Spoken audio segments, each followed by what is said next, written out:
9 o'clock, 9 o'clock, 9 o'clock.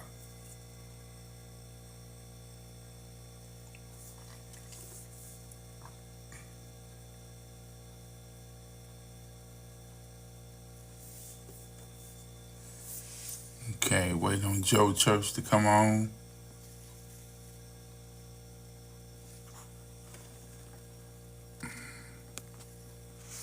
Hit a few people up.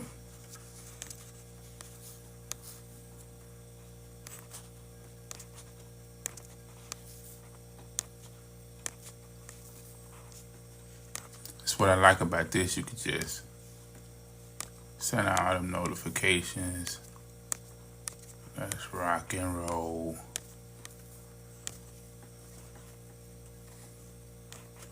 It's saying I can select up to 15 people. God damn it. Okay, they don't want to act right. Okay, Joe Church is in here. Let me send this invite. There he is.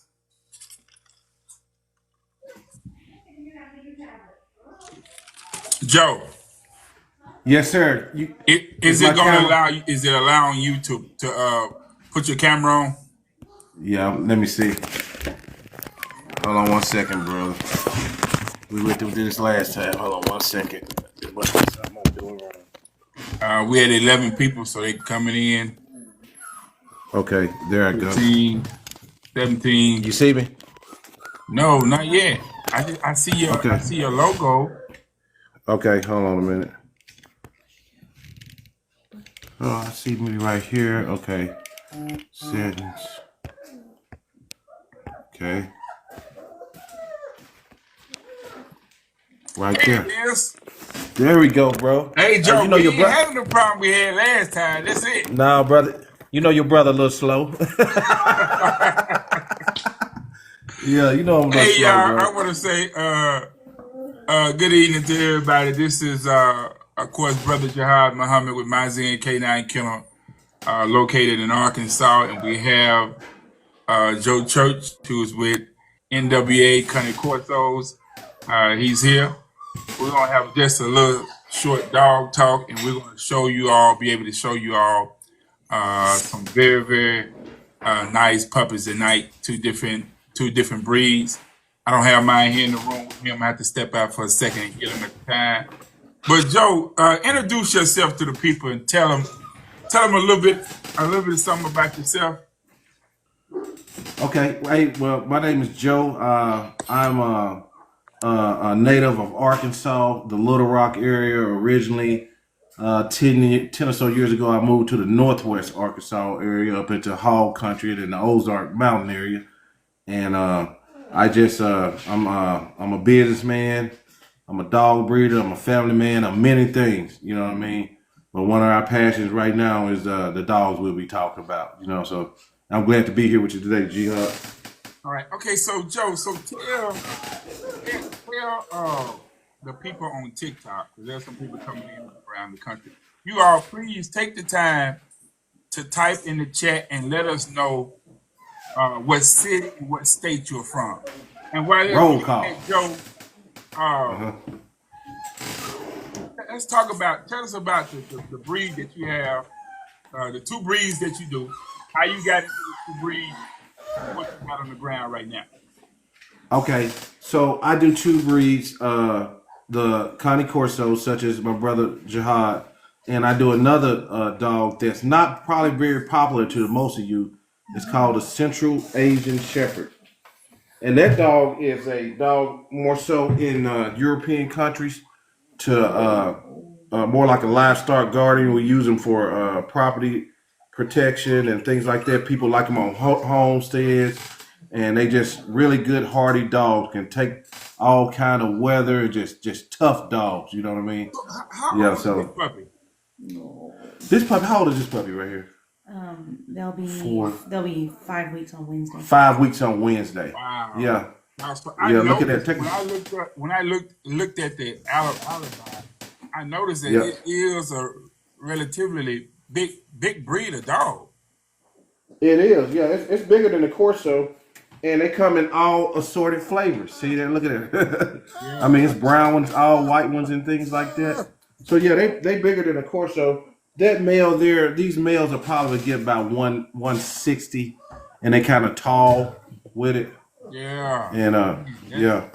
But I tell you what, Jihad, these dogs are different because I live right there on the I guess I say middle south. It get cold up here in the NWA, right. and these dogs don't care. It can be 5 foot of snow on the ground. They ain't in the doghouse. They laying out in the snow like, what's up? Right. They Right. can really take it. So these are just different colors and things that they come in. But if you got a little land, a uh little property they can run, man, they'll keep it eradicated, and they are they're some awesome dogs. Yes, sir, brother. Man, one of the things I noticed about these large breed working dogs is that they are tough and they can endure the weather. Even with the Corso, I saw the Corso, the Rockwell. I've seen all of them really like run and play in the snow and almost like not be worried about coming in the house or anything like that. They out in it. Well, the Corso is originally for a farm dog. You know what I mean?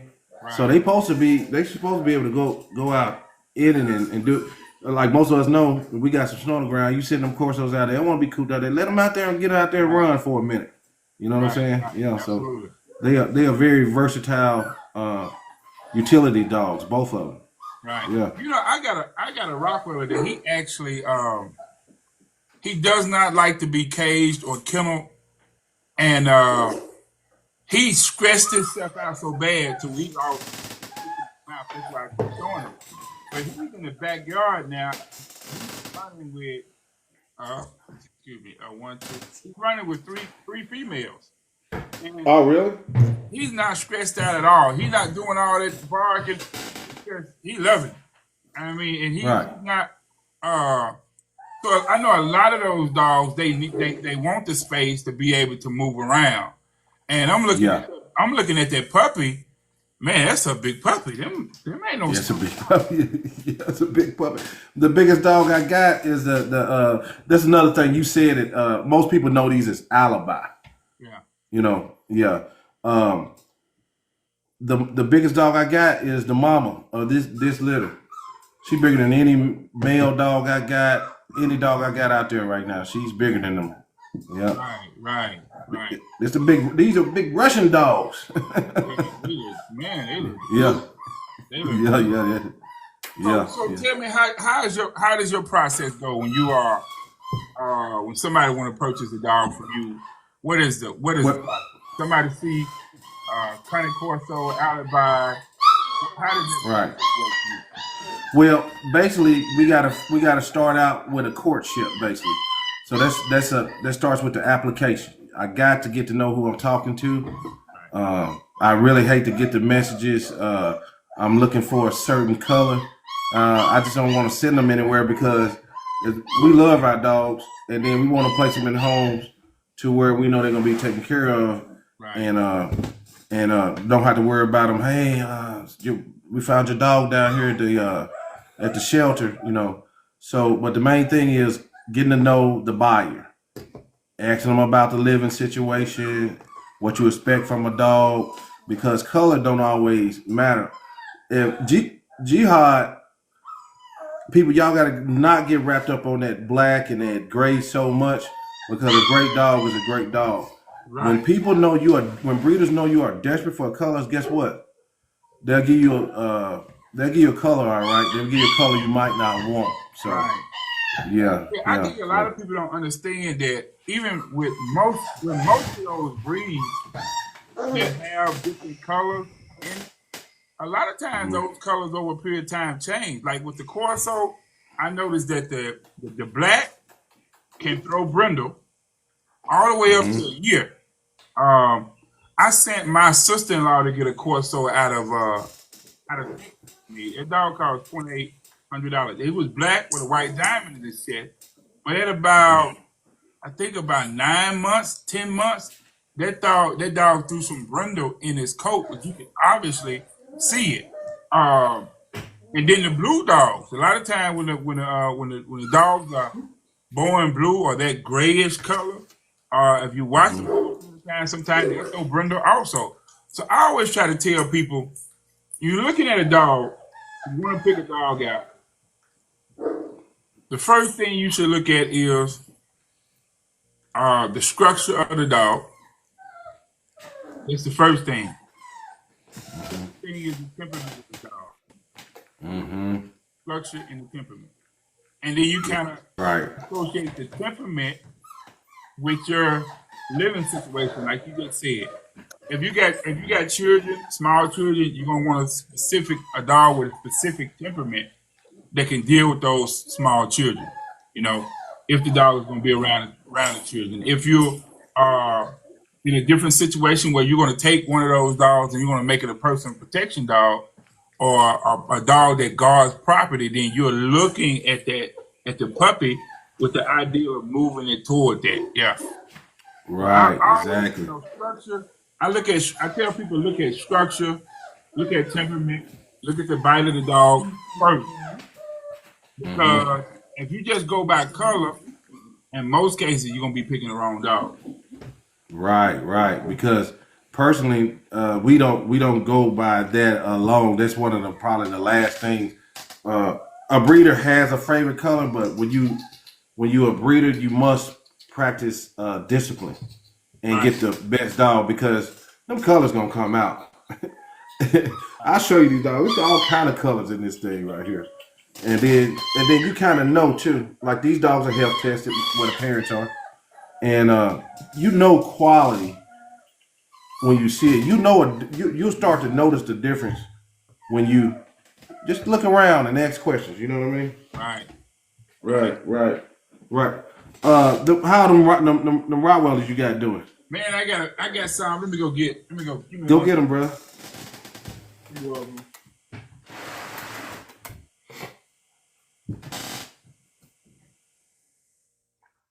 Them some cute puppies. Roll call. How's everybody doing? Both the unks, how y'all doing? We doing all right, brother. Hope everybody's having a great weekend so far.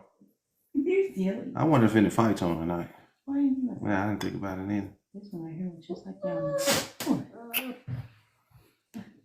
That one looks like yonder. Look at this one. Look at that one. Come on, stand up, baby. I'll bring you back, son. Right here. Look at this one. Right here. Northwest Arkansas ConnieCorsos.com. NWA ConnieCorsos.com is how y'all trying to say it, but NWA ConnieCorsos.com. Look at this one. Yes. Central Asian Shepherd, some of you call them. Oh, you're okay. Okay, I got a couple. Okay. Oh, nice. How old are they, Gian? Man, they are 4 weeks old today. Oh, okay. Yeah, Nice. Ooh, nice. Today, and this Yeah. is one of the smallest ones. But I'm gonna tell you what I like. You're smart. Number one, wrestle with because I'm not dealing with the sports. I don't have to wrestle with. Well, I want this dog because it's this color. Okay, the Rottweiler is a black dog with tan markings, so it can run from a mahogany, a rust, or a tan. So when you talk about color, you don't have to worry about that part when I'm dealing with this dog. What I do tell people is this. I've had people that ask about picking their puppy out. Right. Puppy was, 3 weeks old. I tell them, look, be patient and wait until the puppy turns 6 weeks old. Exactly. At 3 weeks, the dog is really just getting on his feet and just moving around. You got 2 weeks. Eyes come on, ears come on. They can hear and they can see. That's at 2 weeks. Of course, we start deworming at that time. And week 3, we're trying to, they don't start standing up and walking. So now we're trying to introduce them to a little solid food or a little milk or whatever the case. It's not from their mother. So I tell people, if you're going to pick a puppy, of course, yeah, you want to pay your deposit to secure the puppy to make sure the puppy don't leave. But I got 5 puppies. I got a picking order. I got a person paid for a first pick. Then there's a second pick. Then there's a third, fourth. You see what I'm saying? So Yeah. they spot is already secured. Only thing they gotta do is wait until the 6 weeks and pick their puppy out. That's exactly how we do it. They 6 week already paid month. their money. They got their contract. They paid their money. Their dog is secure, but you don't get a chance to pick your dog until the dog is 6 weeks old. Right. Then you get a chance to come and pick. You know, the good thing that I like about this particular litter, which I'm proud of, is that these puppies are very consistent across the board. I like that, bro. A 4x4 weeping box, and I could go to one corner of that box and knock, and they're gonna look up and they coming. They ain't running. They ain't shying away. All of them got their tail up and they coming. Mm-hmm. Yes, So sir. Yeah. I told this other guy the other day. I said I got a second pick because he got the last he got the fifth pick. I said if don't nobody get the puppy by the time it turns 8 weeks, I'll be willing to move you up to 4th pick. Everybody, and I take what's left. That's how confident I am in this. Yeah. Yeah. Yeah. That's good. Yeah. Which we did to early neurological stimulation. This was our first litter to do that on. And, Right. And then I got this puppy. Now let me tell you what's crazy. This He's puppy nice. is big, right? Yeah. The two biggest puppies. He the one that don't like nobody touching his head. He don't like nobody touching his head. But look, Yeah, look at the feet. Yeah. He not moving at all because of what we did with the Yeah. I was doing that earlier. Yeah, I was doing that earlier. I'm gonna tell you something. That's good for what? Clipping the nails. Yep. Because you know dogs don't like to get their nails clipped. Yep. That is good for clipping the nails. But Yep. the good thing about these puppies, it's almost kind of like lining up in my mind the way I expected to line up. If I were picking a puppy from this litter, I would bypass those two big puppies, which when I did the weight on them, it was from 4.38 to 4.98. Now, average person that come in, if they would have came to pick the puppy, they would go for the puppy, right? Oh yeah. The two that were the smallest in terms of weight were the two that I have the most confidence in. They immediately stood up. They immediately went to move, and they're the first ones to get up and to move to an object, not the biggest. And they're the first one to show confidence in the litter in terms of having their head up, chest out, tail up, and moving to get to whatever the object is. Right. That's important. This guy was just laying down. I can turn you and show you this box. He's up. He's trying to come out. He's up trying to come out the box. See what I'm saying? Yeah. Right, he was laying down. Right. Yeah, you're always looking for that one who wants to get to explore, check out things. Right. That tail up. I appreciate you saying that because I put a litter out in a bigger pen today and just watch them moving around and them tails up and they exploring. Yeah, that's what it's about. Right. Confident dogs. If y'all have any questions, y'all can put your questions in the chat. We are discussing 2 different litters. Joe has a litter of alibis, which is the Central Asian Shepherds. I have a litter of Rockwellers here, and they are puppies. Dealing with puppies that they're not quite 6 weeks old, 6 to 8 weeks old yet. But we're kind of going over these puppies. Let me grab this guy here. He's trying to bite my hand. This is a big black one in there.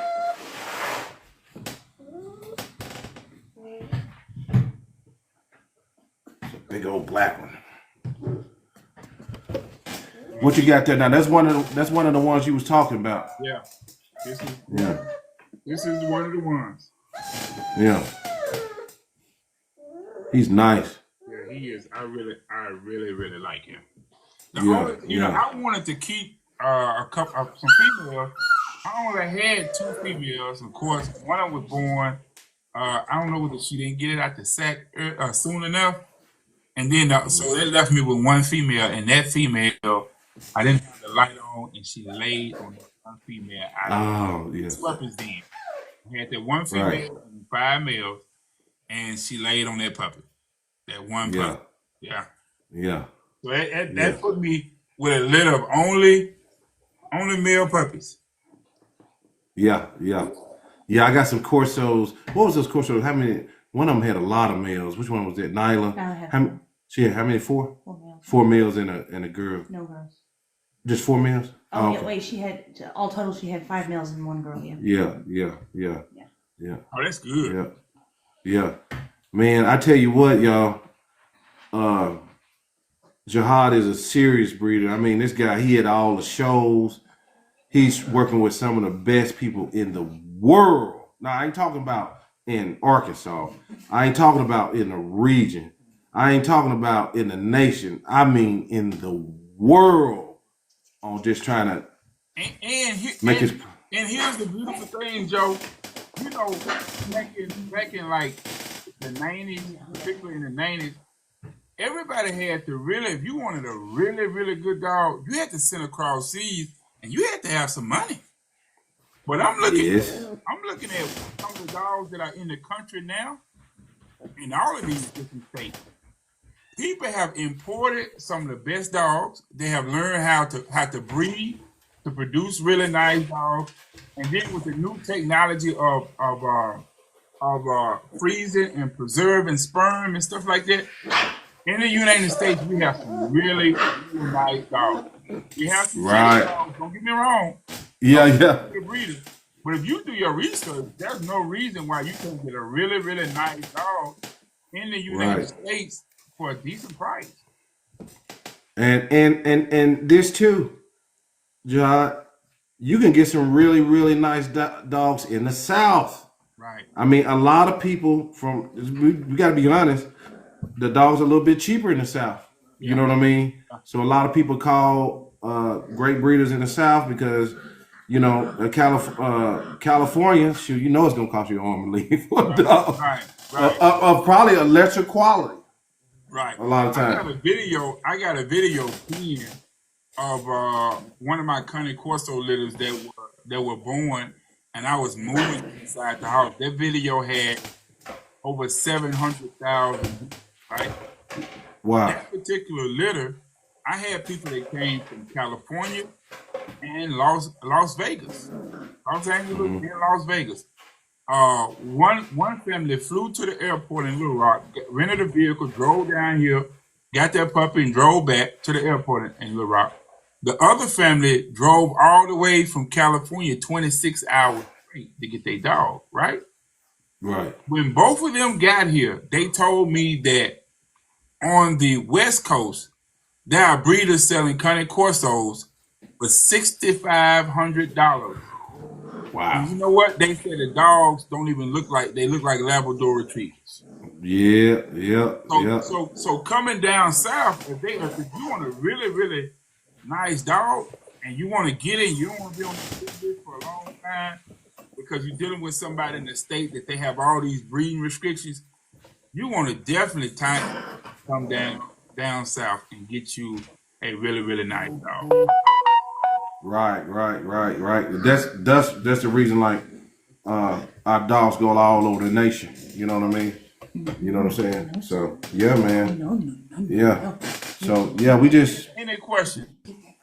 Yeah. I see a few breeders coming in the chat. Any question? Okay. Yeah. Somebody says, you know any Fila breeders? I don't. I thought they was banned in the United States.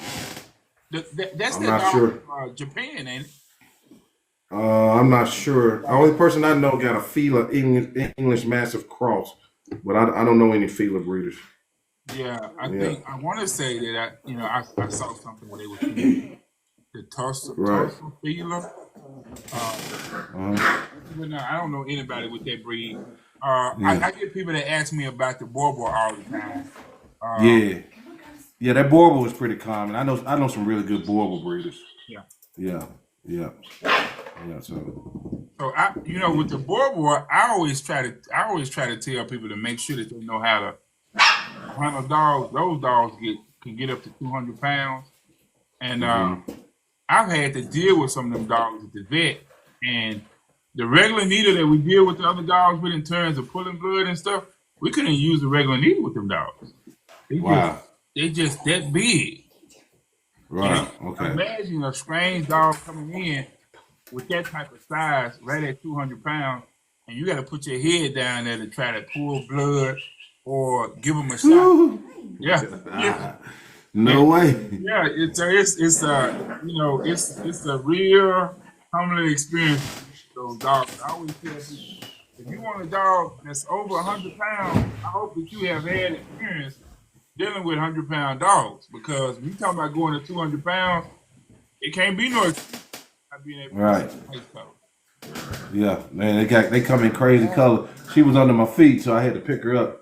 Oh, that's a female. Crazy. Yeah, this female, yeah. Yeah. Yeah, they come in crazy colors, bro. Oh, raccoon face almost. Yeah. Yeah.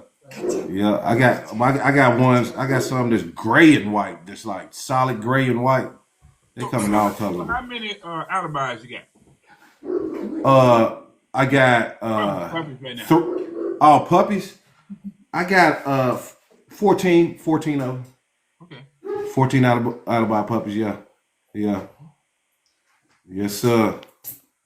And then you got, you have some good dogs. A lot of people don't know that.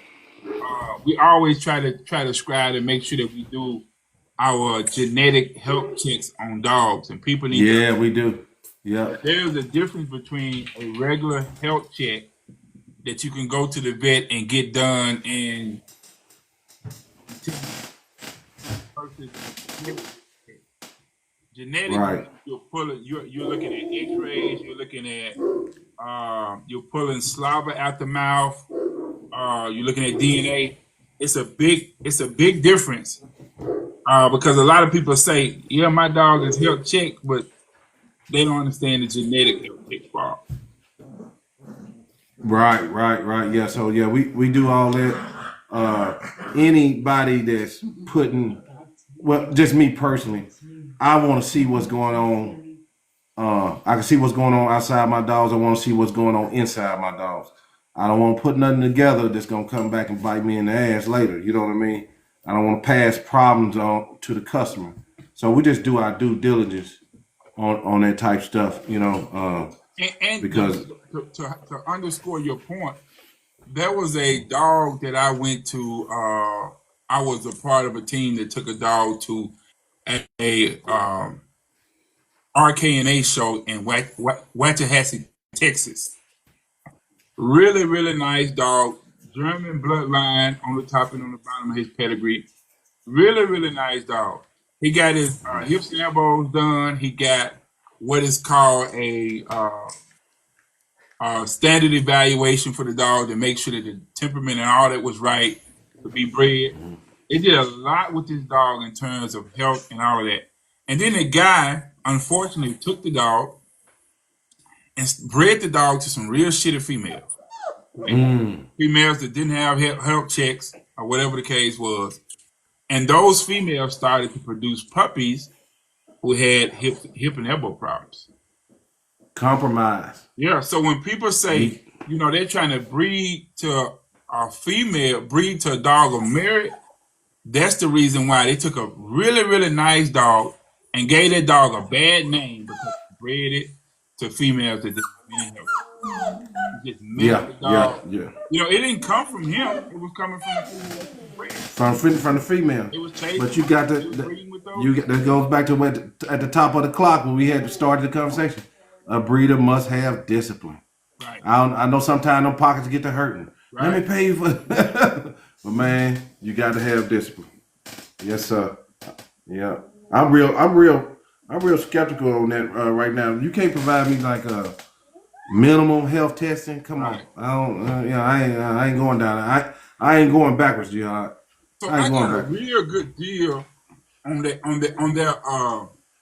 mother. Let me explain to you. Their mother is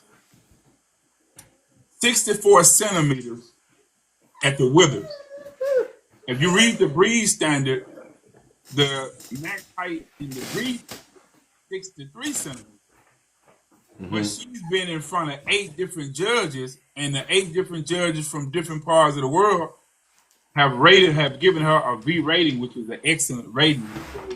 Right. She is definitely within the breed standard. So these puppies from that female, and then I have what we call TK line dogs out of it. So she did an outcross to produce their daddy, and she did it in order to bring more bone in. So these are going to be some not only tall puppies, they're going to have the real bone, nice bone structure that people want without compromising the standard, without going outside the Right. standard. Because you got some big dogs, but some big dogs are just big and sloppy, you know. Yeah, that's right. Yeah. And Yeah. so these are going to be really correct puppies. They shouldn't have a bunch of skin in their face or a bunch of skin That's around right. all of those stuff. Right. And I want to say that the same as far as what I got with these alibi, the same applies about what you just said. These are not those big Saint Bernard sloppy ones. Right.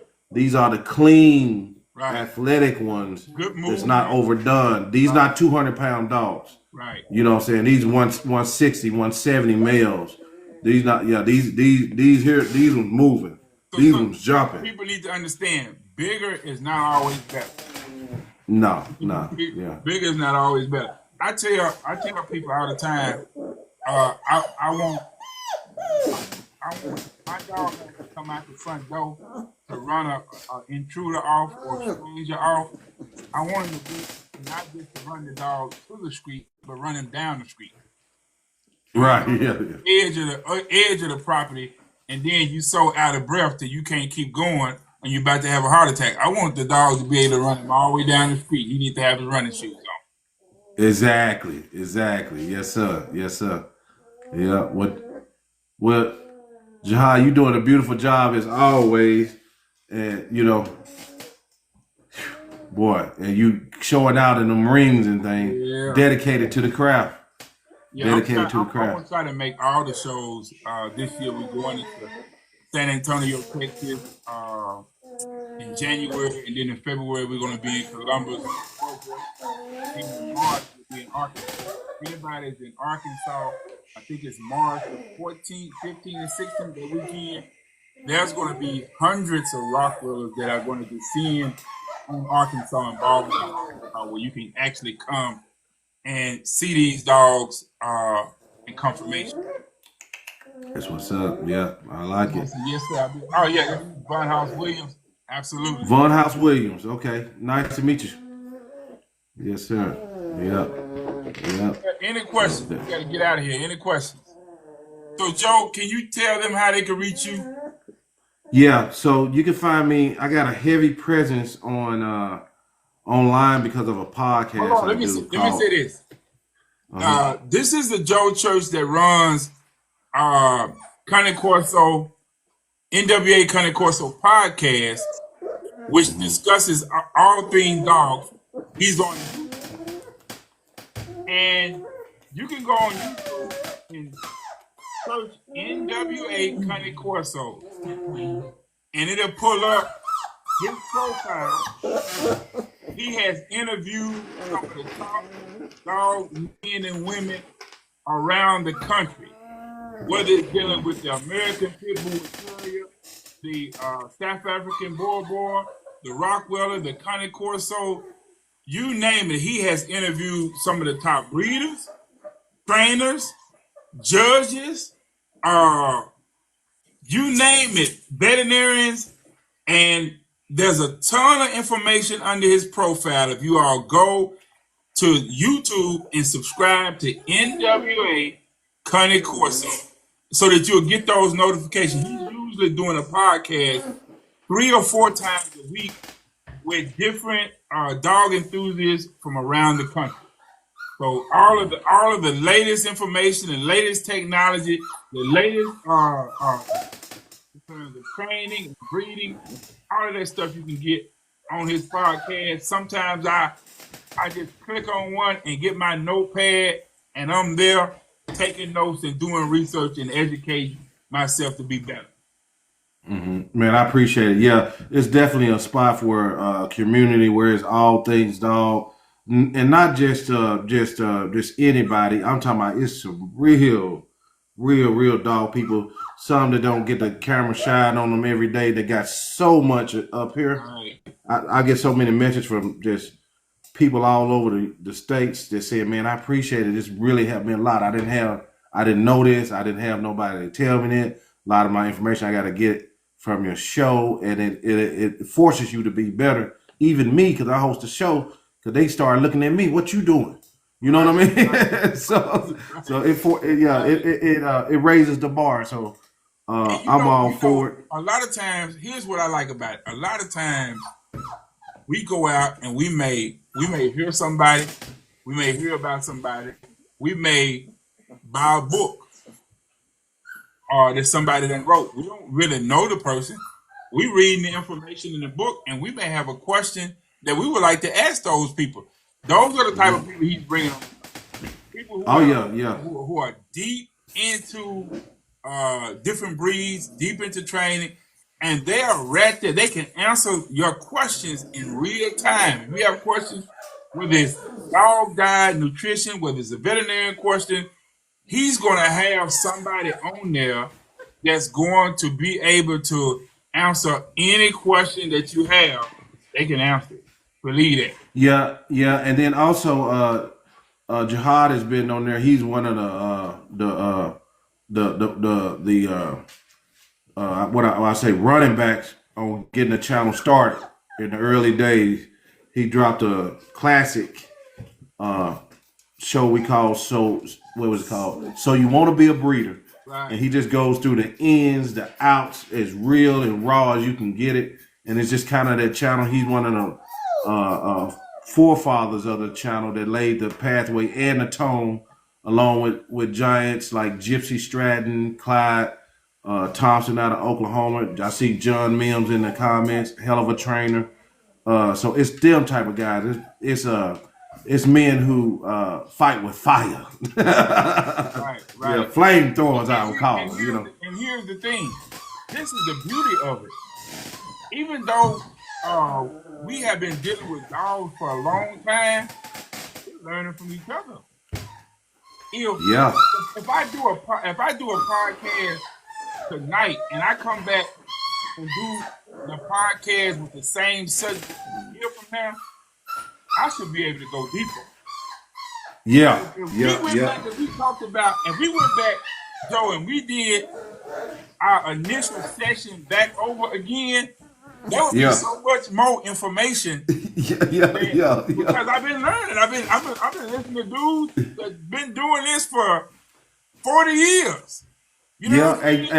and then too, I'm sitting up there in the interviews learning, and I'm telling you something about us country boys. We don't care who it is. It could be right. Donald Trump, whoever, mad, some kind of crazy. It could be Neil deGrasse Tyson.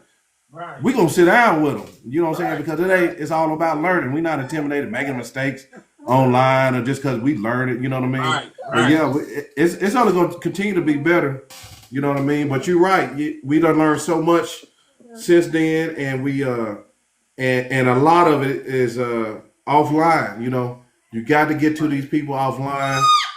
What's wrong with you? And see, the real work happens when the camera's off. You know what I'm saying?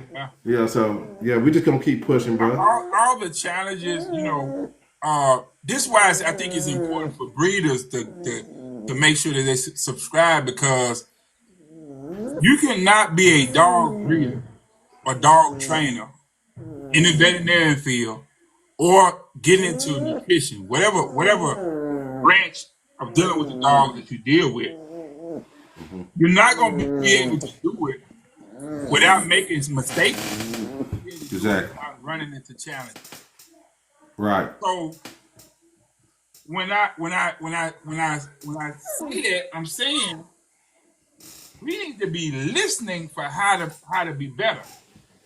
If I can show you how to use ground cinnamon to cure your dogs from kennel cough, and you not have to go to the vet and spend hundreds of dollars, that's saving you money. It's saving you time. Exactly. You know what I'm saying? Exactly. And so it's people that have remedies that you can immediately start using in your program. Yep. This next month, there are some things you can learn on that podcast that you can immediately right then start using. Like when I started doing the research on Dr. Carmen Battaglia, and I had on the ground, I immediately started using what I learned from that man. Like the next day, I was on. Yeah, we got to get him. Yeah, we got to get him. Yeah, maybe you need to reach out to him, and we just put some pressure on him. Yeah, I will. I might need to email. Yeah, we can't let that type knowledge go in the ground. You know what I mean? Yeah, you can't do it. And what I like about him is he has all of the research. He has all the data, and if we want to become better, we got to start looking at not what our personal opinion is, what does the data and what does the research. Right. You know, so that helps us. That helps us along the way. Right. It's kind of like vouching for. It's kind of like vouching for dog food or vouching for another breeder, and you go on that breeder website and they got a 1-star rating when it's 5 stars on them. Right. So it's a lot of things that we can do different, and a lot of stuff we can learn and we can improve if we are connected to each other and we are sharing what we're learning. And it's okay to share the mistakes that we make. Right. And then give these guys their credit, for the stuff they know, and because it's a knowledge gap in between the old. It's like a generation that skipped from that knowledge because of different little tits and tats and or whatnot, because technology changed things. Younger people are quicker with it, build themselves up. A lot of times they don't know what the hell they talking about, but they out in the forefront. Yeah. Hey, they might have a good marketing strategy. But they could be. But just because they got a big following, they don't care if they all the way right, because they just know I got this views. And to me, the views don't necessarily mean anything. I like the respect better. That's in anything I do. You know what I mean? Yeah. So it's the same kind of almost like the same with popularity. You have people that are popular with dogs. They don't do no health tests. Yeah. They just selling. You know what I'm saying? They can't tell you whether the mama has this disease or whether the daddy has this disease. They can't tell you nothing. And people are going out and spending a bunch of money on these dogs, and then they're finding out down the road that this dog has a genetic health issue going to cost thousands and thousands of dollars. Yeah, and Jihad, it's $1 million puppy meals. Yeah. I mean, that guys is fronting like they really like just ethical breeders. They ain't been around them dogs. They got staff. It's just pretty much a prison full of puppies. Mm-hmm. You know what I'm saying? Mm-hmm. And they look ethical, but once you look deep inside, and now these same breeders, they getting into rescues. Why are we getting into rescues? Yeah. You know what I mean? Especially with the Corso, a lot of problems we having with it. I always say this.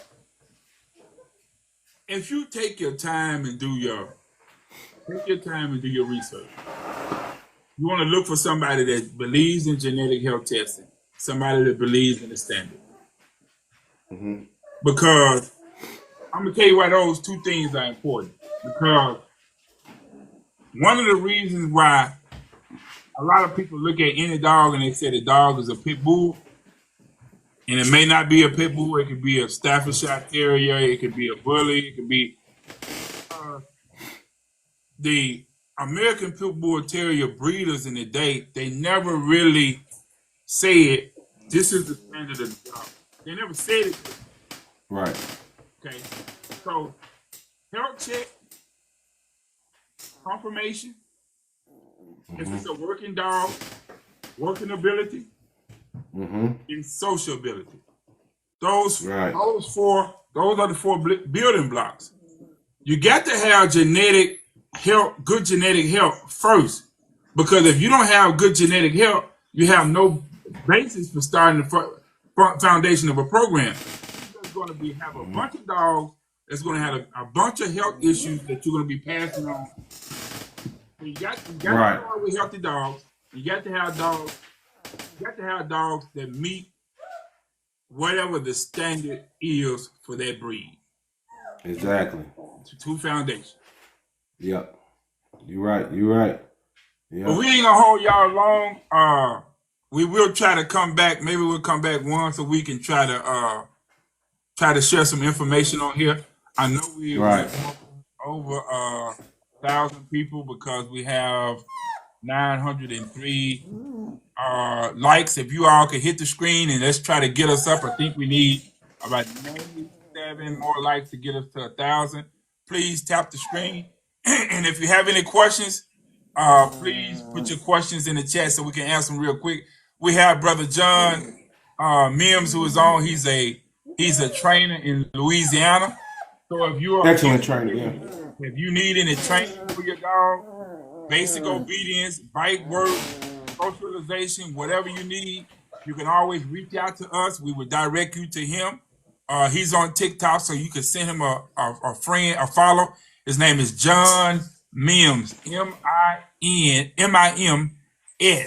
Yes. Yeah. And you'll see on his videos, you'll know that you got him because on his video he's talking about dog. He's talking dog talk. Yeah.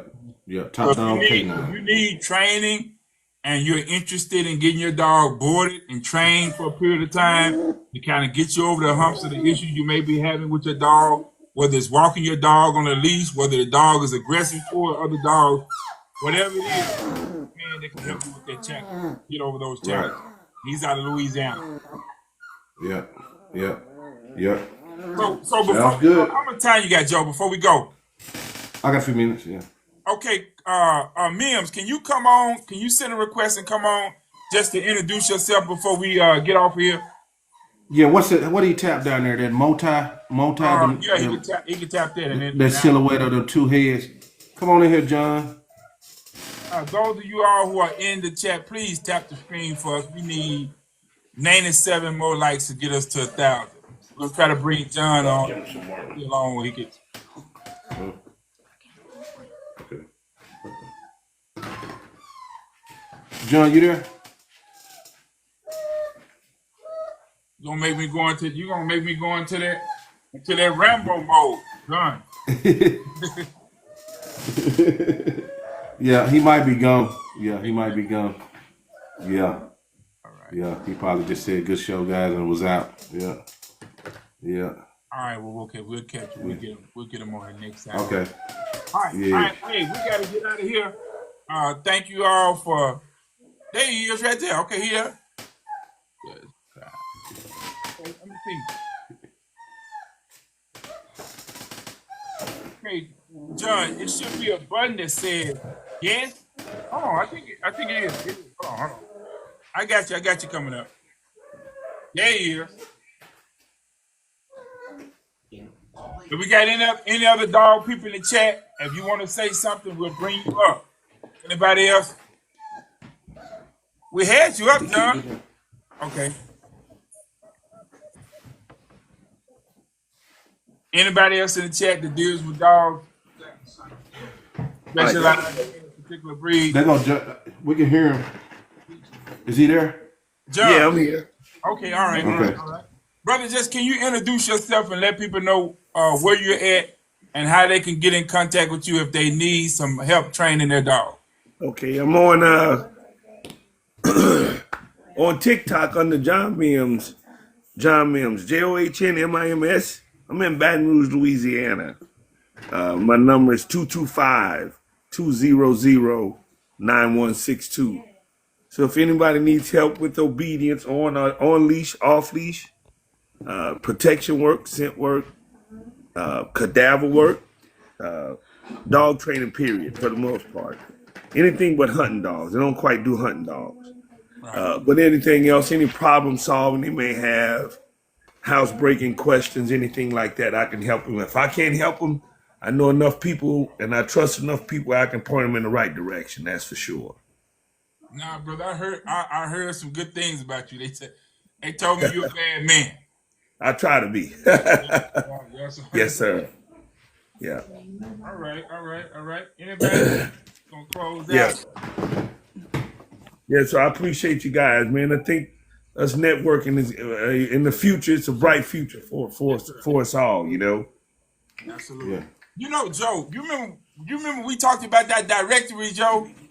National directory where people can get email to them and all of that. So that they need somebody to do something specific in their area, that contact information will be in that directory. I was talking about that. Right.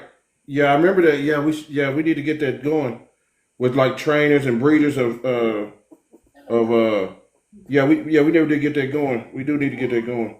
Yeah, get that. That sounds like a good idea, and maybe even have some kind of rating system, a star system. Right. You know that goes with them. Maybe a 1 to 3 or 1 to 5. Right. You know that would kind of, I guess, help people out know who maybe they can trust in the area, and not overcrowded. You know. Yeah. Or maybe we could pick it back. We could pick it back on. If we're gonna revise it once a year, we make it piggyback on their website. Because if you got a 5-star rating or 4-star rating on your website, we just give you a 4-star rating in the book and put you put the people that got the most stars at the front. That's right. Yeah. Earn that spot. Let's make Earn it that spot. some Yeah, change. that's true. Yeah. Yeah. Earn that spot. Yeah, you need some kind of rating system because going back to the podcast, I have dudes all the time. I had somebody say, "Man, I see you interview trainers. I would love to talk to you." And I looked over at his profile. This man don't have any experience. I had another young brother say, "Man, I want to be on your podcast." I said, "Bro, you're not seasoned enough to. They will eat you alive coming on there and stuff." And you had to because otherwise, if I was disingenuous, I say, "Yeah, pay me some money though." Right. And they'll do it for their fame. You know what I mean? Yeah. But they don't understand that podcast is a two-edged sword. It'll make you and it can break you. Hey, Joe, Because if you don't know what you're talking called me on that about, one time, wasn't some dudes ready to pull their swords out on? oh boy, Hey, I was talking about a man, different. I was talking about showing it in a way that they didn't know nothing about. Boy, they didn't know nothing about. me. Oh yeah, they was feeling, oh you AKC, you all. They were ready to But get me, boy. yeah, but they had to respect you at the end of the day because you was kind of showed that people didn't know that the Seeger shows more from a dog, you know, as far as like his working ability and everything. We didn't know that. I wish every working dog was shown in a Seeger style because what people don't realize when you're showing a dog in Seeger style, that judge has enough sense to see the working ability in the dog. It's not just about the conformation itself, but they're looking at the movement of the dog. How close the feet come, they're looking at the that's why you hear a judge say that the dog is full temperament, that dog is demonstrating the full temperament breed at the time. So it's not just, the AKC show, I see how they do. I know they put a lot of emphasis on stuff like what the person the handler is wearing and stuff. They don't do that in Seeger shows. They want to see that dog. You do want to, but the judges will tell you if you are showing a dog in the Seeger showroom, the judge would tell you that I don't have a problem with the dog. I have a problem with you not handling the dog right. Wow. Right. Yeah, they'll tell you you're not handling. You're not. I got. Like, in Arkansas, I got beat up. I made a second place on a Saturday when we did the show, the first show in Arkansas, and the second day it had been raining and it was kind of muddy. I came in fourth place. I had not conditioned the dog to go in the field in rain and mud, so he was tiptoeing. I was tiptoeing, and I got docked for that. So when we train, if you look at Forte, when he trained, that brother, if it's raining and he got a training schedule, he going in the rain. That's right. Yeah. So it ain't no you in the Prepare field. for it. Yeah, If you it gotta start prepare raining, for it start snowing, you got to make it happen in that rain and then they snow. Right. Yeah, it's a better style of showing. Yeah, it is. It is. Yeah, tell the truth. Yeah. All right. Well, guys, it's been a good one. You see, my guys is knocked out. Yeah. Mine over here, they were scared. I just wormed them while we was on the on this TikTok here. I was worming. All right, so y'all, we got to get out of here. We'll try to come back same time next week. If you have once a week. you can always inbox in one of us. We'll try to answer those questions when we come back on next week. Yes, sir. Okay. Have a blessed rest of All the All right. All right. See you later, y'all. All right.